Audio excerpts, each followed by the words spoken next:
4th, we're here for our Friday agenda review. City Manager Layton. Thank you, Mayor.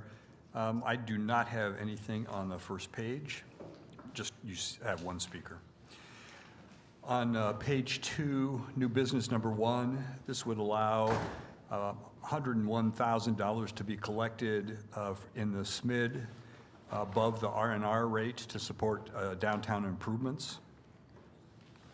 Number 2 would allow $12.3 million to be collected above the R&R rate to support existing service levels in 2025.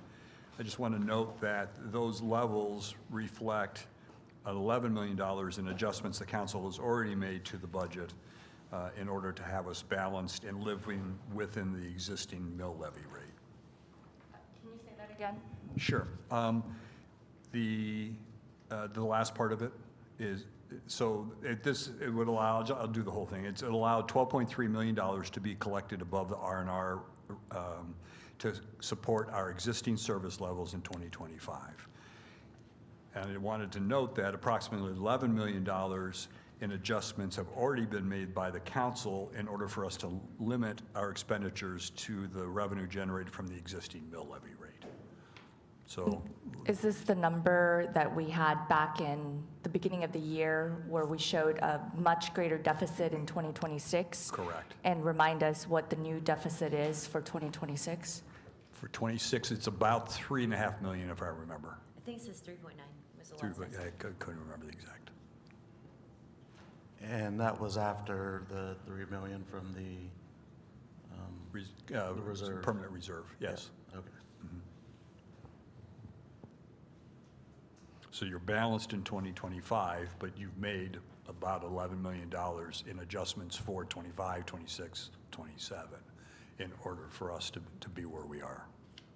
So when we were at the council meeting on Tuesday, and I believe Councilmember Glasscock mentioned some things to get accelerated in 2025, that's different than this 11 million?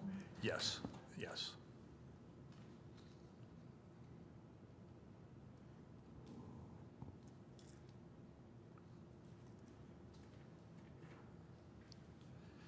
Number 3, it goes hand in hand, obviously. Number 3 is the approval of the operating budget, and we've made modifications based on the council's actions on Tuesday. So those are already incorporated now into what you're looking at. And that's outlined in the report, yes. Sorry, I thought you were done. I thought you were pausing, I'm sorry. Just a friendly reminder to you and to legal that we'll need to take this as a separate vote for the WSU and the WSU Tech portion of it. Correct. That's item number 5. Oh, sorry. Yep, approving the use of local funds derived for the WSU. I'm sorry, item 5? I'm sorry, it's under item 3, it's number 5, which is on the third page, top of the third page. Oh, thank you so much. I apologize, I did not see that. Yep. So we'll need to make sure that that is a separate vote, correct? Correct. Thank you.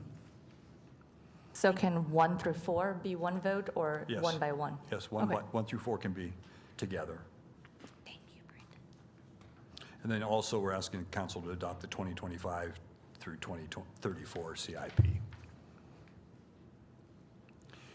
Number 4 would approve changes to the public agenda portion of the council meeting to allow for easier citizen engagement.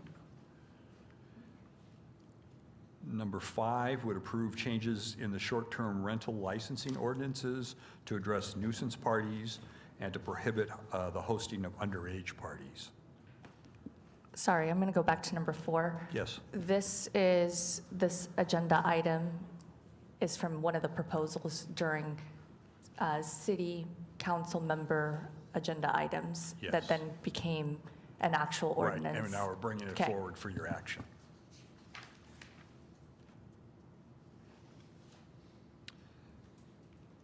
Number 6 would approve a $1.2 million for construction of a salt storage facility. On page 4, number 7 would approve contract amendment for the design of public art for the riverbank improvements. A reminder, this is all funded from a state-based grant. Number 8 is our quarterly financial report. And that's all I have on page 4. Nothing on page 5. Page 6, just highlight 3A. This would approve $360,000 for renovation of tennis courts in McAdams. I do not have anything else on 6 or on page 7. On page 8, number 7 would approve a grant application in the amount of $144,000 to support victim advocate services. Number 9 would approve a revised budget for the multimodal facility to recognize additional contributions of $2 million from WAMPO and $2 million from the Hyatt, the sale of the Hyatt. Can I pull both 7 and 9 for additional information? I know I can't pull it until the actual Sure. meeting, but I'd like to have more information from staff regarding the VOCA grant and the multimodal facility. Yep. Okay.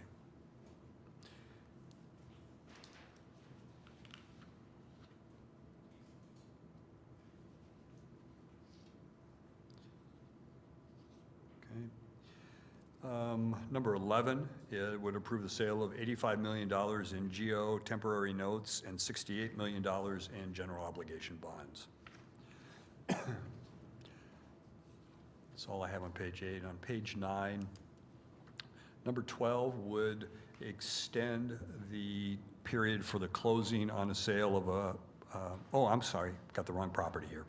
Number 12 is a sale of surplus property to an adjacent property owner for $1,000. It's a small remnant, and it's consistent with other remnants in the area that we've sold to adjacent property owners. Number 13 would approve a contract for purchase of transit vehicles. Number 14 would approve $1.4 million grant from KDOT for transit operating and capital expenses.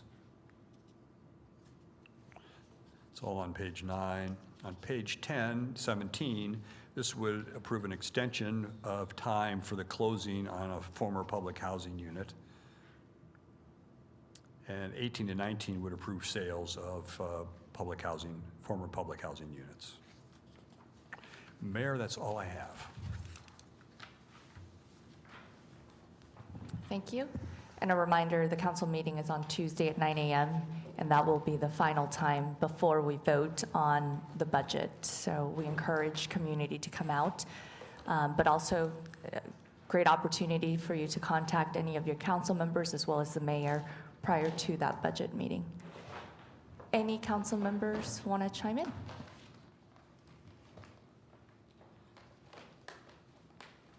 I just wanted to say thank you to Councilmember Hoheisel and Vice Mayor Ballard as they were in attendance at the commemoration of the 80th anniversary of the liberation of Orleans, France by the Kansas Regiment of the 137th Infantry.